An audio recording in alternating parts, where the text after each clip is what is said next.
Amiga presents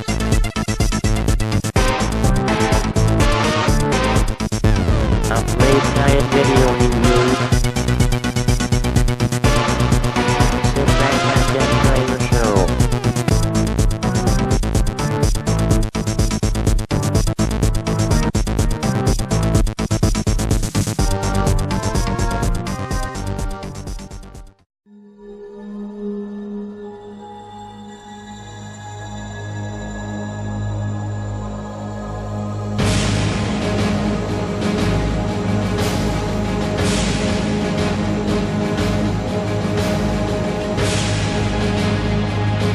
Hi there, welcome to another special Lemon Amiga play guide and review. This time we're checking out Super Stardust, developed by Bloodhouse and published by Team 17, first of all in 1994.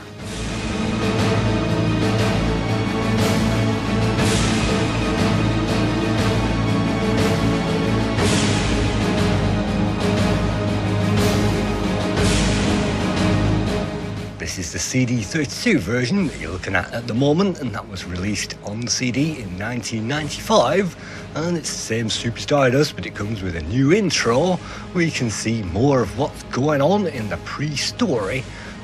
And in this one you can read that, well, it's based on a princess, Voir Levy. Apparently her home planet is about to be blown up, just like Star Wars, and this guy is intent on blowing that place up, and then he can rule the whole galaxy. And to make sure he doesn't fail this time, the professor has constructed a terrifying doomsday device and has sent hundreds of probe droids, where have we heard that before, among other things, throughout the galaxy to locate the rebel base at Fork 474.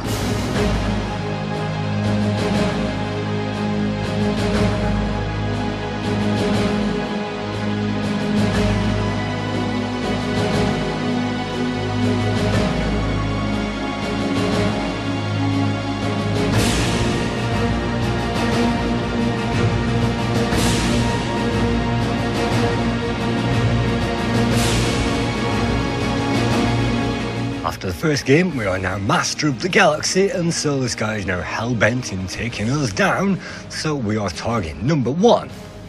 After this, we get to see some pre-rendered graphics, and a lot of money has been spent on the intro, but it doesn't make too much sense, as you are about to see.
The CD32 opens with digital music thanks to the CD, and I think all of the tracks in this game have been remastered, and it is completely different music to the one that we got on the normal AGA version, which I think most people are familiar with. And so we get different music, but you can see that on this particular try, unfortunately I've configured my fire button to one fire everything at once, so instead let's skip to the regular AGA version.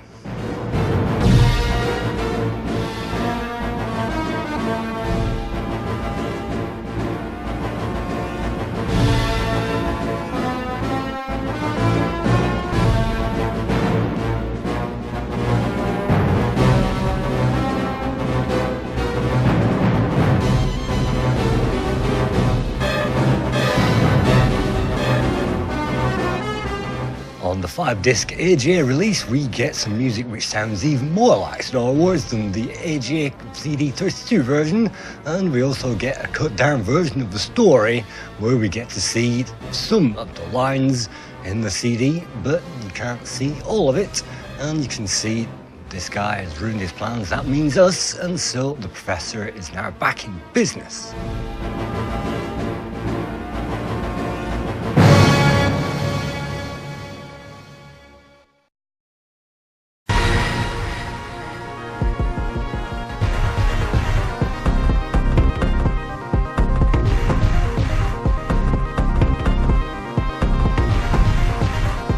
Breathing a huge sigh of relief, we get back to the very familiar AGA version with its AGA music, and I really do love the presentation and the smoothness of this game. You can see all of the names have been given different alternatives in the credits, but we'll be going through those and we'll be seeing SCY, what that actually is, and of course that's Harry Tickenen. But you can see the high score table on my usual tries, and I've tried a few times to play this game, but we'll be seeing if we can't get a better score and high score on this playthrough. Let's just choose the best basic options that we can choose and leave everything on, and let's start the game. And in this game we start off with a map and we get to choose one of 6 locations.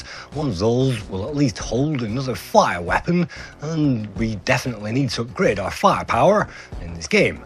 But let's start off with the easiest one and check this game out.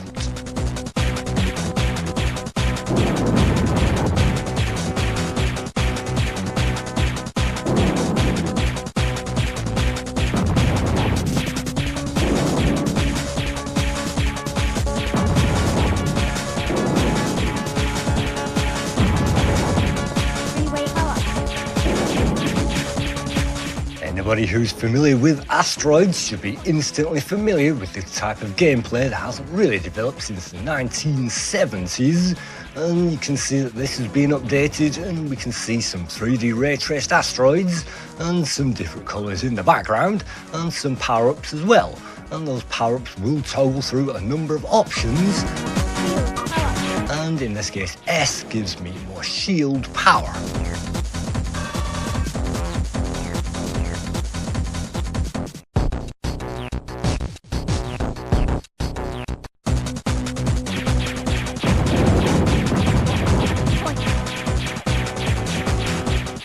Cleared out the first zone, we move on to another, and hopefully all we have to do is survive. By pulling back on the controller we can instigate a shield, which you can see I'm using at the moment, and this should hopefully save us taking some damage. And you can see the damage is represented of course with an energy bar, which you can see in the bottom right corner, and the shield marker is below that, and of course when the shield runs out that's no problem. And you can see I'm collecting engine power, which is not registered, but that will make the ship fly faster.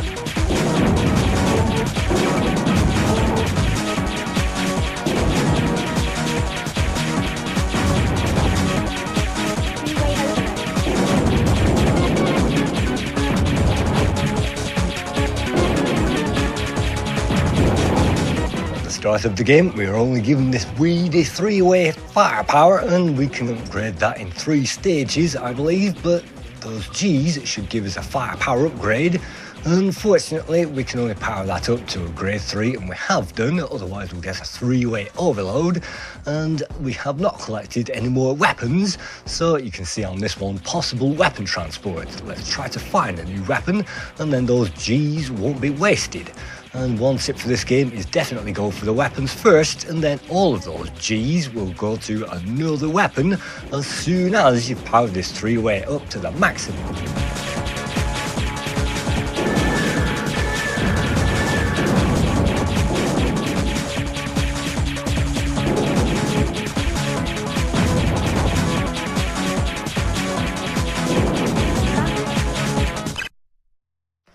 After we destroy the weapon ship, we gain a new weapon. In this case it's a bouncer, and so we can select which way we want to power that up by holding down fire and pulling to the left.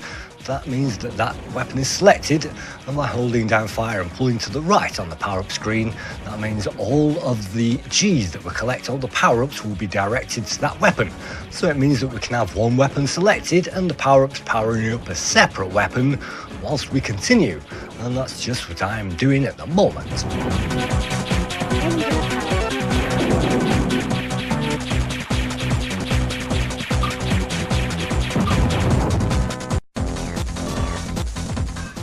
See a centering issue with WinUAE on this particular screen, and well, apart from that, we can choose another place to go to. One of those contains a fire spiller, another one contains a possible weapon, which I think in this case is a rocket which fires from our ship, and that's a homing missile. But unfortunately, without any ship power going into this level, it's very difficult to pick up one of those hearts, which gives us a full energy top-up. And that is very good if you can find one of those, but usually you don't. That's another G collected, and we can check out at any time by pressing the space bar our weapons power-ups. And so let's switch to the Bouncer.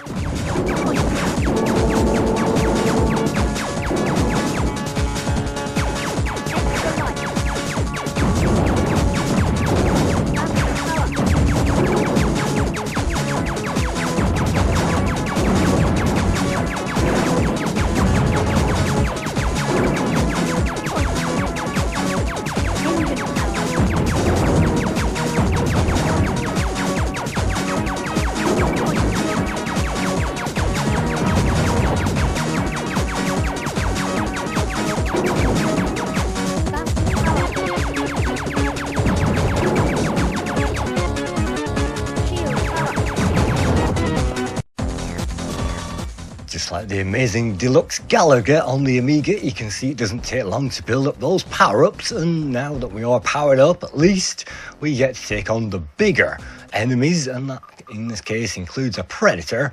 We can see that 3 ways up to level 2 out of the 3 at the moment, and we can always save that as backup in case we get killed, and that will mean that one of our power-ups will be depleted, and sometimes that is critical because you can see it takes a lot of power to blow up these asteroids.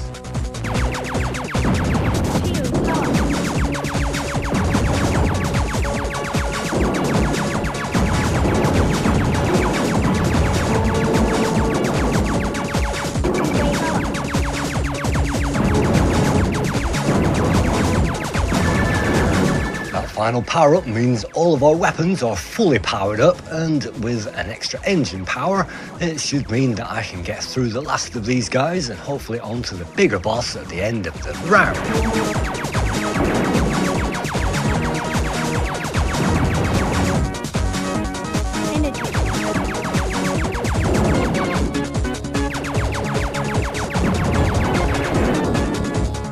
Made it past that small boss, but his missile managed to wipe off half of our energy that we managed to pick up, and so our full tank of energy is practically wasted as we go on to the next level. And luckily we can use our shield still. Well, we could before that ran out, and sometimes if the letters are high enough you can wait for that to tick down to the shield, but mostly the letters tick down through E, down to G, and ultimately down to P, which is just extra points. And you can see the big fire spiller has appeared on this level. I'm going to wait and die, apparently, and wait and try again with a full tank of energy.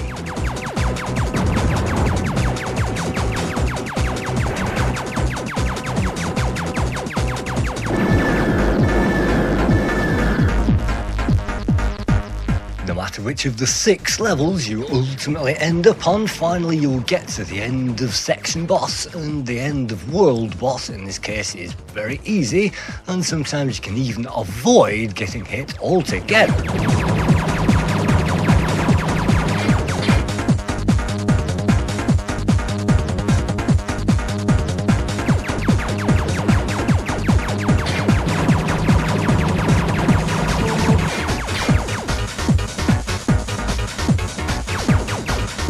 There is a safe spot, and sometimes you can move forward and backwards in and out of safe spots as this thing is moving around. But what I usually like to do is employ my shield just as that thing is about to strike the ship, and that will mean we can use all the shield power to knock this thing out. And it's very easy, as you can see, and that means that we move on to the next section, which is a bonus tunnel, as I'm sure you're all aware, and that thing is an exciting, thrilling challenge on the Amiga.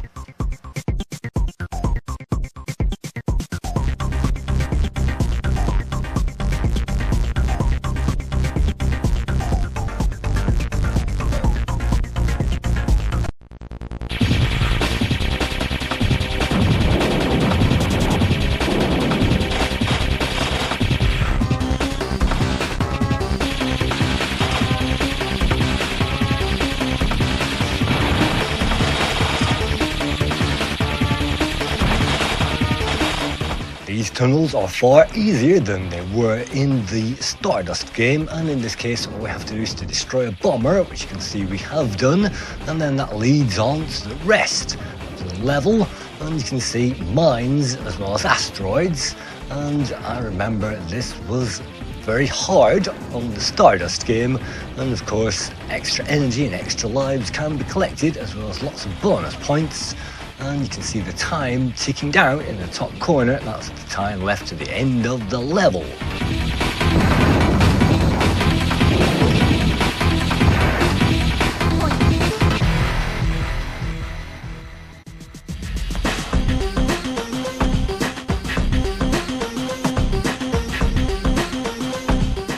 Gives us a really wonderful firework display and a massive sense of achievement, much better than the original Stardust, and I can't help feeling that this starts off a little bit easier, but then as you'll see in this playthrough, well, I usually can get to level 3 in Stardust, but I can't usually get off level 2 in Super Stardust because of one or two things.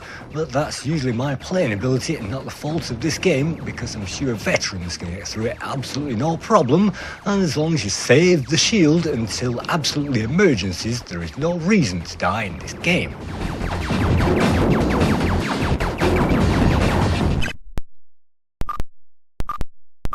Power-ups rerouted to bouncer.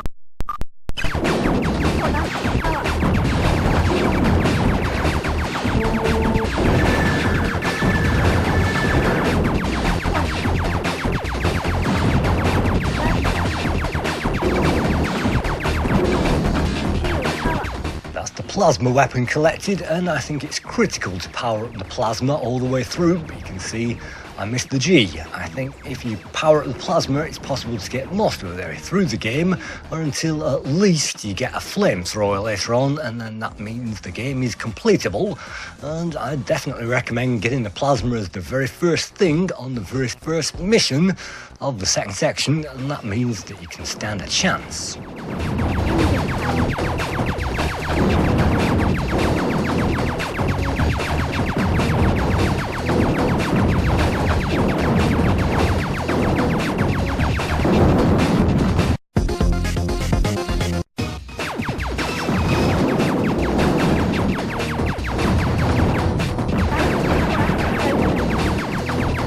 Super Stardust was developed by Bloodhouse, and they only created 2 games on the Amiga, Stardust and Super Stardust, before they merged with Terramark and became Housemark. And the coder of this game, Harry Tikkanen, created the Stardust and the Super Stardust games before creating and designing the Reap for the new company Housemark in 1997, as well as Transworld Snowboarding and the Super Stardust HD remake in 2007, and the Super Stardust remake Resogun in 2013, which came out for the PS3 and the PS4. The graphics were created by the names on screen, including Harry Tikkanen and Petri Putkonen. Petri and Harry went on to Alien Incident, their first game after Stardust, in 1996, and also Dead Nation in 2010. The music was created by Risto Vuori, and he created all of the music for the Super Stardust games and the HD remake. And the cover in this case was drawn by Paul Sharp, Teen17, who packaged the design for Alien Breed and those series of games, as well as Worms. And well, you can see the package design is great on the CD32.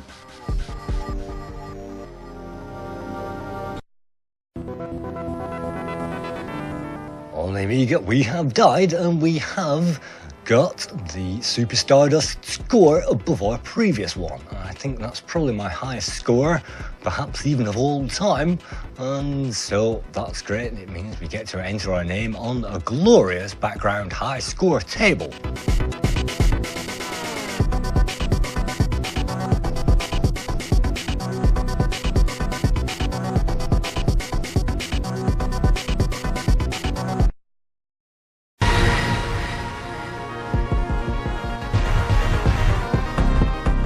This game has glorious music throughout the whole thing, and the entire package is absolutely well polished and it deserves its classic status.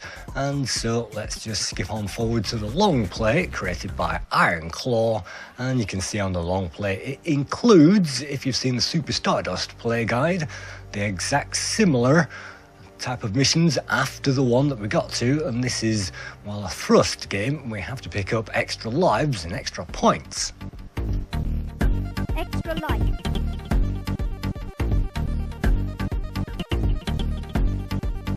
Points.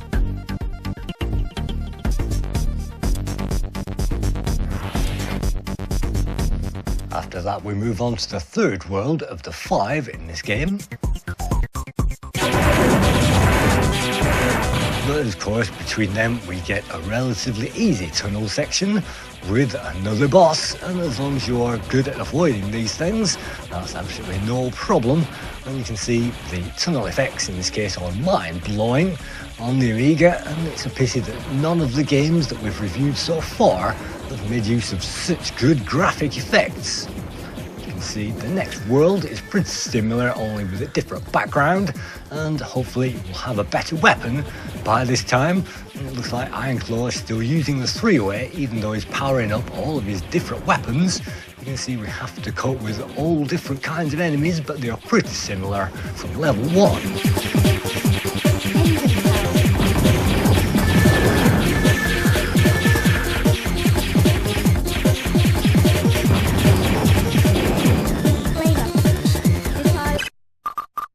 Powerups.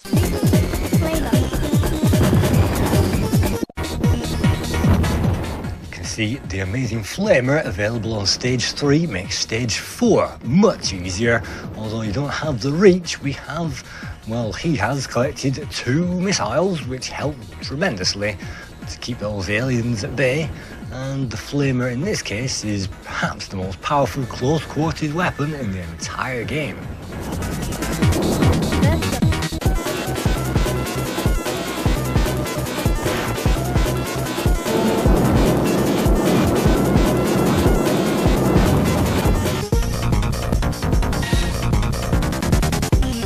After a 3D duck, we find 3D heads, and this 3D effect is brilliant, as I say, but most players won't even get to see this because this is the end of stage 4 going into stage 5, and unless you've mastered the entire game, you'll probably never get to see this, but it is a challenge, and players of these types of games will find it a challenge, but again, it does give you those extra lives.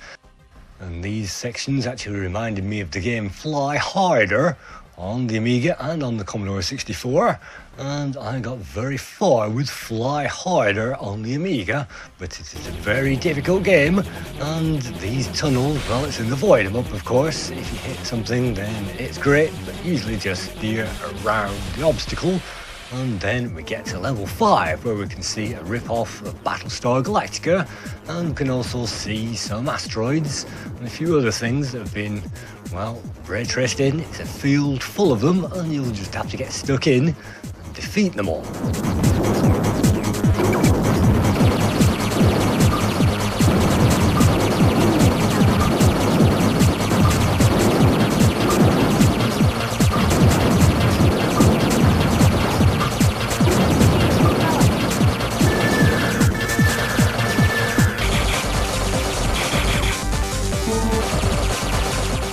this stage it's incredibly tough, and you saw that almost the time ran out, but it didn't quite. And so most looking at this duck head again with another ray traced character, the enemy from the game, which is going to the scores.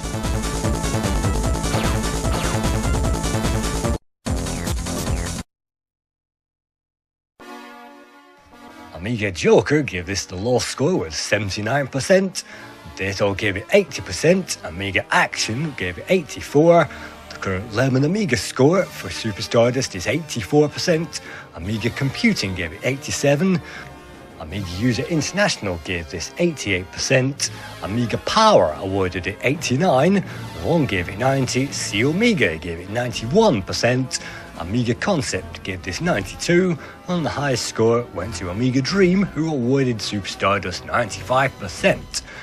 That all boils down to 8.7, so I'm going to give this 8.5 out of 10.